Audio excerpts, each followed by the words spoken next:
కానీ 2 జిల్లాల్లో మీ ప్రభావం ఏముండదు. నల్గొండ, ఖమ్మం జిల్లాల్లో పార్లమెంట్ ఎన్నికల్లో మళ్ళీ కూడా ఒకటి కూడా వచ్చే అవకాశం లేదు అంటున్నారు. ఖచ్చితంగా నల్గొండలో భువనగిరి మీద మా ప్రభావం ఉంటుంది తప్పకుండా. నల్గొండలో భువనగిరిలో మేము ఖచ్చితంగా నల్గొండలో మా రేస్ పెరిగింది. అది విజయదశకు పోద్దా, అక్కడనే అవుతుందా, ఇంకా అసలు పెరుగుతుందా తెలియదు. ఖమ్మంలో మేము భద్రాచలం మంచిగా, మేము ఇది మహబాద్ మంచిగానే ఉన్నాం. ఖమ్మం మేము పోరాడతాం. అయితే మీరు ఇంతకుముందు అన్నారు రేవంత్ రెడ్డి ఉపాయశాలి అని. ఆ ఉపాయంతోనే మిగతా జిల్లా అన్నింటిలో కూడా పార్లమెంట్ ఎన్నికల్లో కూడా ముందుకు తీసుకొచ్చే ప్రయత్నం చేయలేరంట. ఆయన అంతటా లేడే. ఆయన పుట్టి పెరిగిన మహబూబ్నగర్నే ఆయన చరిస్మా లేదు. ఆయన మహబూబ్నగర్నే మొన్న గెలిచిండు, ఎమ్మెల్యే గెలిచిండు, ముఖ్యమంత్రి అయిండు కదా. మహబూబ్నగర్ ఆయన గెలవలేడు. పార్లమెంట్ రాదంటారా? రాదు, ఏ పరిస్థితుల్లో రాదు. మహబూబ్నగర్లో కష్టం ఆయన. అచ్చా మహబూబ్నగర్లో తప్ప వేరే కాడ లేడు ఆయన. నల్గొండకు వచ్చే వరకు కోమారెడ్డి బ్రదర్స్ ఇంకేవాళ్ళు ఇంకా వీళ్ళు ఉన్నారు. మళ్ళీ వాళ్ళ చేతులకే వ్యవస్థ ఉంటుంది. అది నల్గొండ కాడికే, అది భువనగిరి కాడికి లేదు. మళ్ళీ నల్గొండ కాడికే ఉన్నది కానీ భువనగిరి కాడి లేదు. మా వరంగల్ ఉన్నది. వరంగల్న కొత్త హీరోలు కాదు, పాత హీరోలునే కొత్త వేషాలు వేసింది. వాళ్ళు గెలిచిళ్ళు కాబట్టి వాళ్ళకి ఏక తప్పదు కదా. ఓకే, ఇప్పుడు అది వరకు కొండమూరులో కొంత ఉండేది, పులివన్నీ ఉండేది. ఇప్పుడు పులియే కానీ పులివన్నీ లేదు. పులివన్నీ ఉన్నది కానీ పులిగాడు, వెనకటి పులిగాడు. అట్లా ఇటువంటివి కొన్ని పలచబడ్డాయి. ఖమ్మం పోతే పొంగులేటి వాళ్ళు, ఖమ్మంలో కొంత పొంగులేటి మన తుమ్మల నాగేశ్వరరావు వాళ్ళు కొంత ప్రభావం చూపుతారని అనకపోతే నేను అజ్ఞాన్ని. చూపుతారని అనకపోతే నేను కరెక్ట్ కాదు. చూపుతారు తప్పకుండా, కానీ మా వాతావరణం మెరుగవుతుంది. ఆ మెరుగు మీదికి పోద్దా ఆడనే ఆగుతా తెలియదు. అంటే ఖమ్మం నల్గొండలో మాత్రమే కాంగ్రెస్తో మాకు పోటీ ఉంటుంది. ఏ జిల్లాకి ఆ జిల్లాకు పరిమితమైన నాయకులు ఉన్నారంటారు. కానీ ఆ జిల్లాని ఇప్పుడు ఆ జిల్లాలో గెలిపించుకునే సత్తా ఉన్నవాళ్లే కదా వాళ్ళు. మరి సత్తా ఉన్నమాట నిజం, కానీ పైన ఎవల కోటెత్తానం అనేది ఇవాళ ప్రజలకు ఉన్నది. ఓటర్ ఎవడైతున్నాడో నేనేసే ఓటు గెలుస్తాందా గెలుస్తలేదా, ఇక్కడ గెలుచుడు కాదు. నేను ఓటేసేటోడు ప్రధానమంత్రి అవుతాడా అయితలేడా పార్టీ. నేను వేసే ఓటు ఏదైతున్నదో ప్రధానమంత్రికి కావాలి కదా. ఇది ప్రధానమంత్రి ఓటు కాదు కదా, ముఖ్యమంత్రి ఓటు కాదు కదా. కేసీఆర్ని దించుడు కాదే, కేసీఆర్ని ఎక్కించుడు కాదు, కేసీఆర్ని దించుడు కాదు. ఇంట్లో ప్రధానమంత్రిని ఎక్కించుడు, ప్రధానమంత్రిని దించుడు. రాహుల్ గాంధీ వర్సెస్ నరేంద్ర మోడీ. రాహుల్ గాంధీ అనేది పాపం ఆయన పిల్లగాడు కాదు, పెద్దోడు కాదు, లీడర్ కాదు. ఏం తెలిసిందా తెలియలేదా తెలియదు. మేము చాలా మెచ్యూరిటీ వచ్చింది, పెరిగింది అంటున్నారు వాళ్ళు. గడ్డం అయితే నడిచింది తప్ప మ్యాచ్యూరిటీ అనేది వచ్చినట్టు కనిపించలేదు. ఎందుకంటే ఇవాళ ఢిల్లీలో ఉండి వ్యూహం చేసుకోవాలి.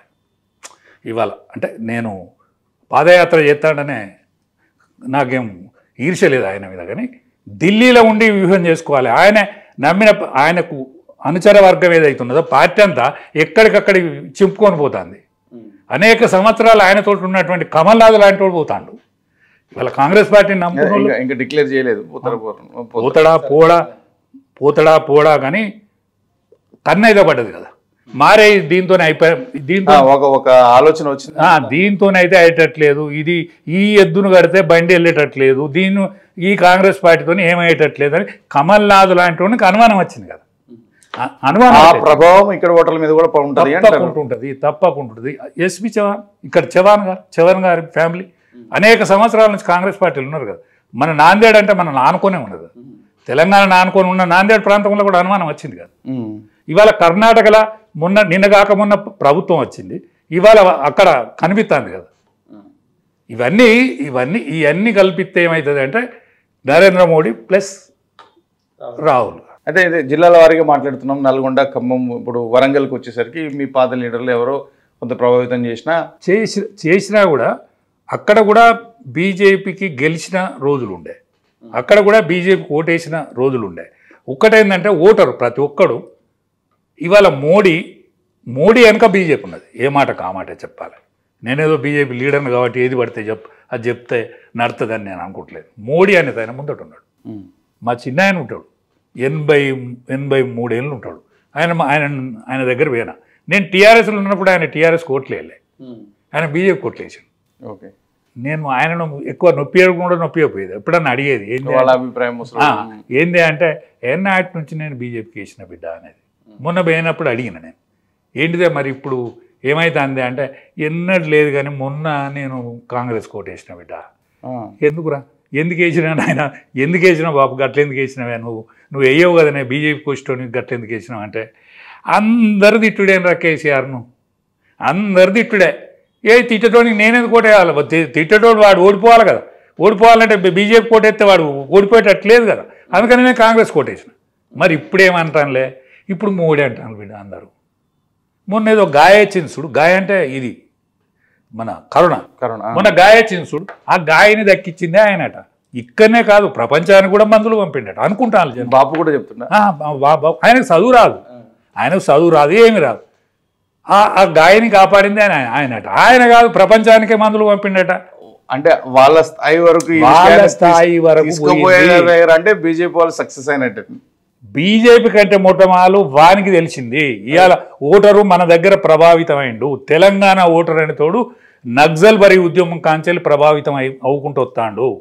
ఇక్కడ ఉద్యమాలు అనేకం నడిచిన కారణంగా తెలంగాణ ప్రజానికం పల్లె ప్రజానికం ఒక్కొక్కరు ఇవాళ 10 సంవత్సరాలు ఎక్కడో పోయిన కాంగ్రెస్ పార్టీని ఎంకులాడుకొని తీసుకొని చైతన్యంలో ముందుంటామని చైతన్యంలో మనం ముందు ఫ్రంట్ కోర్లు ఉన్నాం. ఆదిలాబాద్ జిల్లాకు వద్దాం. ఆదిలాబాద్ విన వాళ్ళు ఆశ పెట్టుకుంటే తప్పు. ఆదిలాబాద్ ఇదివరకే బీజేపీ పరమైంది. నిజామాబాద్ ఇదివరకే బీజేపీ పరమైంది. ఆడ పోటీ చేసేటోడు కూడా అలా కనిపించని లేరు. కానీ ఉన్న నాయకుల మీద కొంత వ్యతిరేకత ఉన్నట్టుంది. ఈ ప్రభావంలో కొంత ఉండొచ్చు. నేను వ్యతిరేకత లేదని అన్నా కానీ దేశం మొత్తం మీద వచ్చిన గాయాల క్షమిస్తారు కొంచెం. ఎందుకంటే మన దగ్గర 2 విషయాలు ఉన్నాయి. ఇప్పుడు కేసీఆర్ను కూడా క్షమించరు. మన కుక్క మన కాలు గరిచిందిరా అని ఒకసారి క్షమిస్తారు. మన దగ్గర ఏమైనా చిన్నదో పొద్దు ఏమో కానీ ఇంకా మనం ఓటు చెల్లకుండా అవుతుందా? ఓటు చెల్లకుండా చేసుకోవద్దు కదా. ఓటు చెల్లేటట్టు చేసుకోవాలి. మన ప్రధానమంత్రి గెలవాలంటే మనం అటే బీజేపీకి ఓటేయాలనేటువంటి ఆలోచన చేస్తారు ఈసారి జనం. ఓకే జైరాబాద్ అంటే పక్కన ఉందని మీరు ఇంతకుముందు చెప్పారు. ఖచ్చితంగా అటువైపు ఉందని. కానీ అక్కడ కూడా కాంగ్రెస్ ప్రభావం కొంచెం ఎక్కువనే ఉందని ఉండొచ్చు. మెదక్లో అయితే కేసీఆర్ అదొక్కటే కేసీఆర్ అది కూడా లేదని మీరు అంటే నేను ఇప్పటికీ ఛాలెంజ్ చెప్తాను. కేసీఆర్ను పోటీ చేయను. మా రఘునందన్కి ఇస్తారా ఇంకెవరికి ఇస్తారా? మా రఘునందన్కి వెళ్తాడు. కేసీఆర్ పోటీ చేసినా రఘునందన్కి వెళ్తాడు. హీరోగా గెలుతాడు. నేను ఖచ్చితంగా చెప్పగలను. ఎందుకంటే నేను మెదక్ జిల్లా ఇన్ఛార్జ్, రఘునందన్ జిల్లా ప్రెసిడెంట్. మేము ఇద్దరం కలిసిన జోడి. ఇవాళ కూడా కలిసిన జోడే. రేపు ఎన్నికలలో కూడా నేను అక్కడనే ఉంటా. నా డైరెక్షన్ రఘునందన్ పోటీ చేసేది. మీ పాత అనుభవం పనికి ఖచ్చితంగా.